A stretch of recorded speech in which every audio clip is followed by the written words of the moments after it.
Cara mudah mengetahui nasab palsu. Cukup hanya 5 menit dijamin faham insyaallah ta'ala. Karena cara menghitung nasab ini sangat mudah. Setiap 100 tahun ada sekitar 4-5 generasi. Nah, para oknum-oknum habaib alwi ini bisa kita cek, kita teliti. Mereka mengaku sebagai generasi yang keberapa.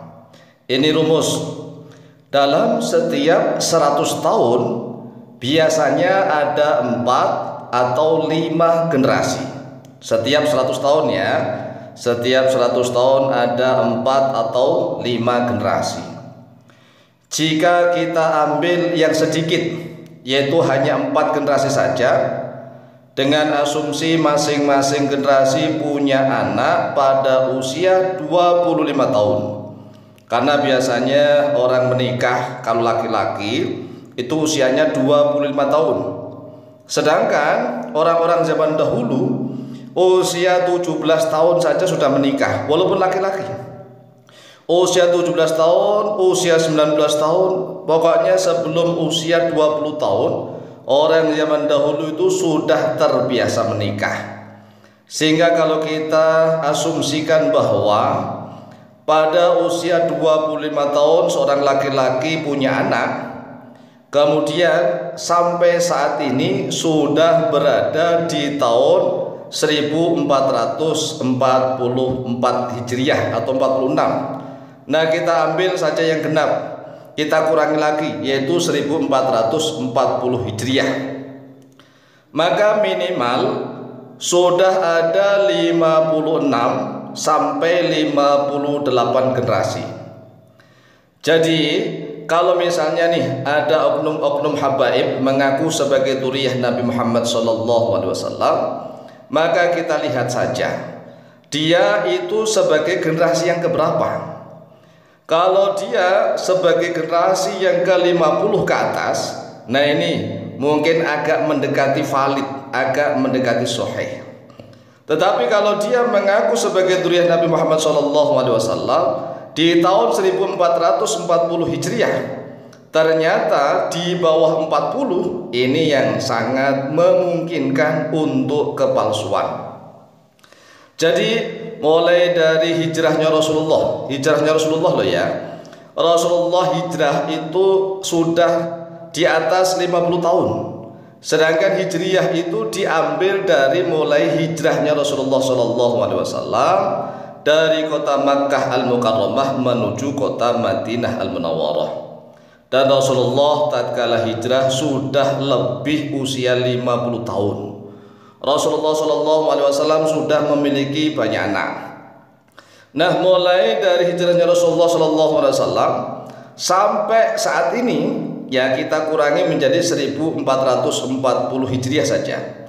Dan 40-nya kita buang lagi menjadi 14. Maka generasi orang-orang yang mengaku sebagai dzurriyyah Nabi Muhammad SAW di zaman ini, seharusnya mereka ini generasi ke-56 atau ke-58. Cara menghitungnya adalah 4 dikali 14. 4-nya dari mana? 4-nya ini kan setiap 100 tahun ada 4 generasi. Kita ambil yang sedikit. Nah, 14-nya diambil dari 1400 Hijriah. 1400 Hijriah ini kita kurangi 40-nya lagi. Kita kurangi lagi nih. Semuanya sudah kita kurangi. Jadi kalau generasi setiap 100 tahun itu kan 4 sampai 5. Kita tidak mengambil yang 5. Kita mengambil sampel contoh yang 4 saja. Kemudian saat ini sudah 1446 Hijriah. Nah, kita anggap yang 46 tahun ini kita hilangkan. Kita sedikitkan lagi. Hanya menjadi 1400 Hijriah. 1400 Hijriah loh ya.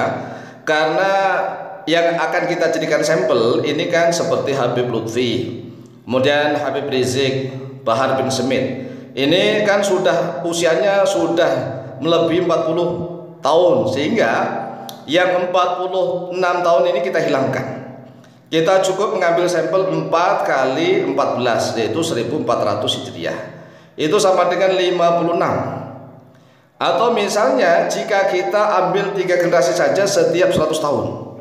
Jadi misalnya nih, setiap 100 tahun ternyata hanya ada 3 generasi, maka cara menghitungnya 3 kali 14. 3 generasi kalikan 1400, itu sama dengan 42 generasi.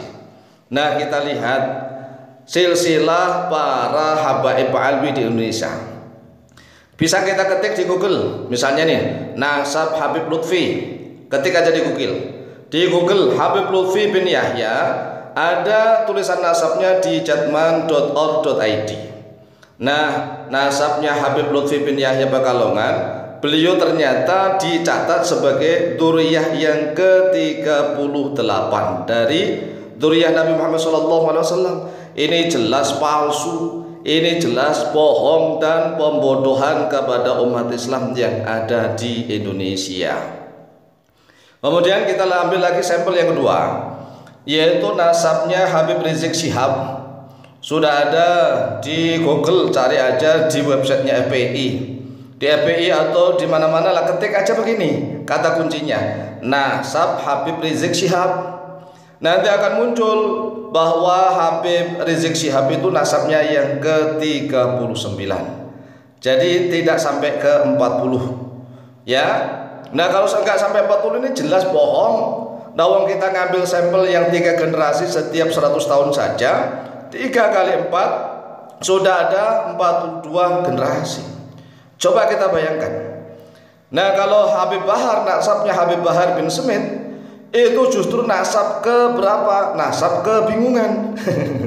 Mengapa Habib Bahar bin Smith nasabnya nasab kebingungan? Nah, sewaktu-waktu dia mengatakan nasab yang ke-28.